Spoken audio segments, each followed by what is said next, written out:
Salutations geeks et geekettes, je reviens à l'instant de mon point relais où j'ai été chercher un colis. C'est un DVD qui est très dur à trouver, qui est souvent assez coté. Alors j'ai quand même mis avec les frais de port tout ça une bonne quinzaine de balles dedans, mais j'en avais tellement marre, ça faisait plus de 20 ans que je voulais le remplacer, enfin je l'avais en VHS. J'adorais ce film, j'adore particulièrement l'actrice. Il m'avait beaucoup marqué quand j'étais môme et j'avais très envie de le posséder sur support parce que du coup j'avais la VHS, puis j'avais fini par le télécharger parce qu'il était très très dur à trouver. J'espère que c'est bien un zone 2 avec VF et VOSTFR comme me l'a promis le gars, mais il n'y avait pas de photo et je sais qu'il y a plusieurs éditions et celle avec la VF est assez dure à trouver. Hop.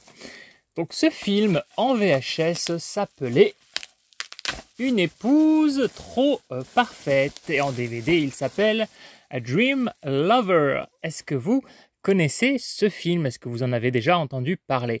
Donc avec James Spader qui est un acteur que j'aime beaucoup et Mädchen Amick que j'adore. Elle fait, quand j'essaie de penser aux premières scènes un peu de nudité, de sensuel que j'ai vues quand j'étais môme. Alors je suis sûr qu'il y en a eu d'autres avant, mais dans celles qui m'ont le plus marqué, il y avait Dream Lover avec Mädchen Amick qui est absolument sublime et qui nous fait même du full frontal. Bon, seul petit défaut à mes yeux, vous le savez peut-être, si vous regardez mes vidéos, si vous me connaissez un peu, vous savez que je ne suis pas très fan des tartes au poil.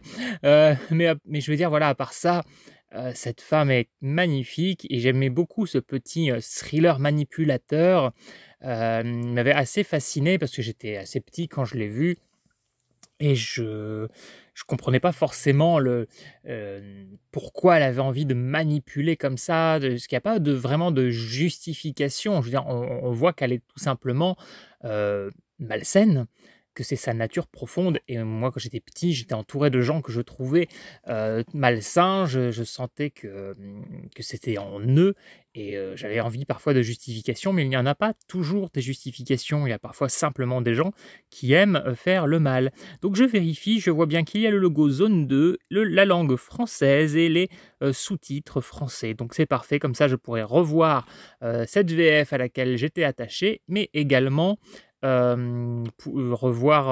redécouvrir le film en VOSTFR, parce que je ne l'ai jamais vu en entier en VOSTFR.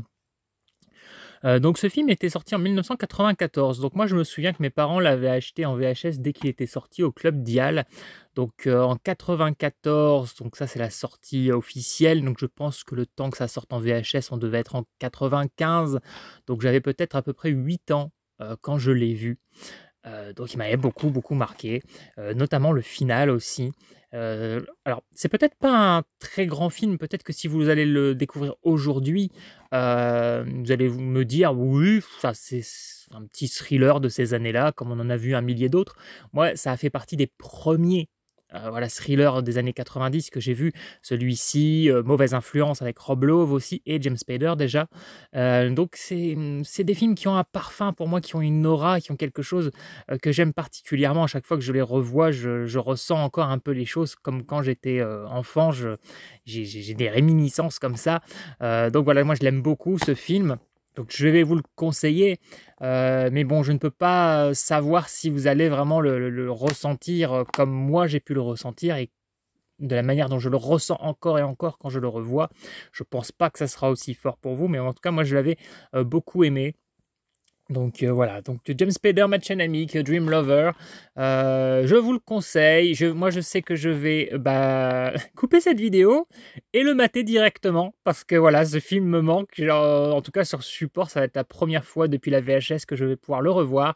Donc je vais remater ça tout de suite et mater à nouveau Mädchen Amick. Voilà, moi je repars vers la geekerie et l'au-delà. Non, pas l'au-delà, et au-delà. Allez, voilà, ça me perturbe rien que de penser aux scènes de nudité de Mädchen Amick, voilà dans quel état ça me met. Allez, je repars à la geekerie, le sexy et l'au-delà. Et au-delà, ah!